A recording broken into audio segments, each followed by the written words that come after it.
Саламатсыздар ма, балалар? Ана тілінің 35-ші сабағына қош келдіңіздер. Менің каналыма тіркеліп қоңыраушаны басуды ұмытпаңыздар, себебі менде ертерек жаңа сабақтар шығып отырады.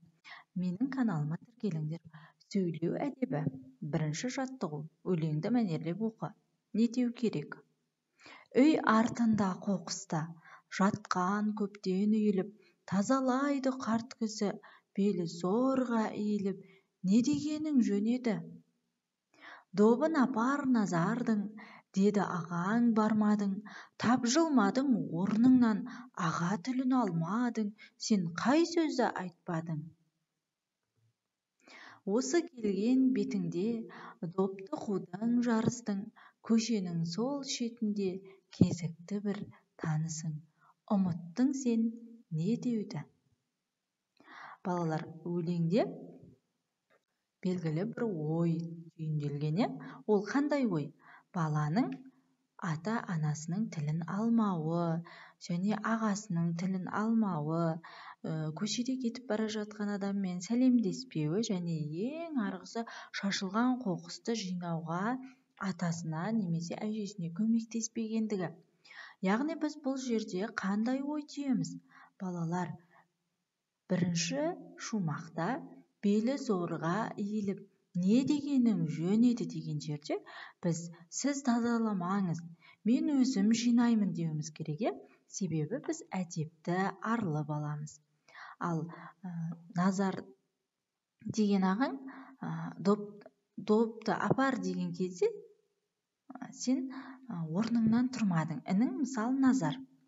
Бармадың, қырсықтың. Ол қателік, балалар. Себебі үлкеннің тілін алған бала ертең келешекте өте мықты, өте белсенді, барлық адамнан мақтау еститін керемет бала болып өсетіні анық.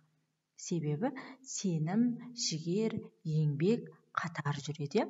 Осы кезде үшінші шумақта допты қудың жарыстың, көшенің сол шетінде кезікті бір таныстың. Ұмыттың сен не деуді? Адамдармен сәлемдесу бұл ізгіліктің белгісі. Сенің ата-анаңның беріп отырған тәрбиесінің белгісі. Жарайсыңдар балалар.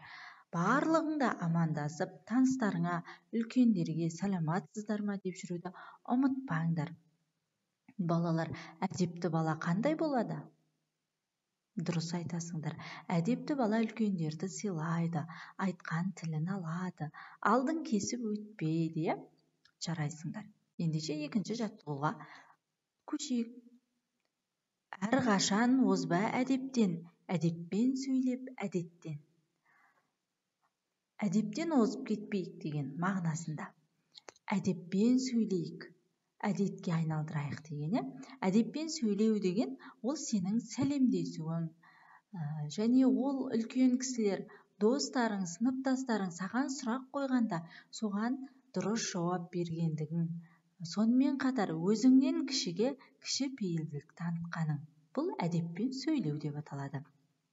Ал егерде осы жерде жаттығудың тапсырмасында қате сөзді тап дейді. Балалар, білесіңдер ме, біз бір сөздерді айтқанда естілуі басқа, жазылуы бөлек болады. Ендеше қараңдар. Жазылғанда әрқашан болып жазылады. Ал айтылғанда әрқашан деп айтылып кетеді. Себебі дыбыстық өзгеріске ұшырайды. Осыны есте сақтап алыңдар. Үшінші жаттығуға мән берейік. Буындардан сыпайылықты білдіретін сөздерді тап. Балалар, сат, рұқ, ңіз, ті, мет, рақ. Жасап көрейікші. Рұқсат етіңіз,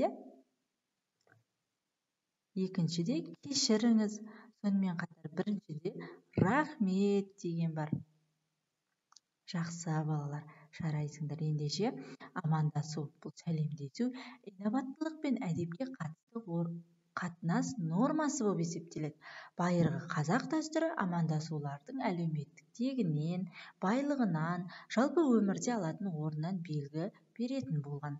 Мысалы, бағзы заманда біздің ата-бабаларымыз әйел аналарымыз, біздің аналарымыз барлығымен сәлемдесетін болған. Келіндер ата енесіне сәлем салатын болған. Ал кішкене балалар әжелеріне екі қолын беріп амандасатын болған. Аталарына саламатсыз ба, ассалаумағалейкум, халіңіз қалай дейтін болған. Бұл ізеттіліктің белгісі.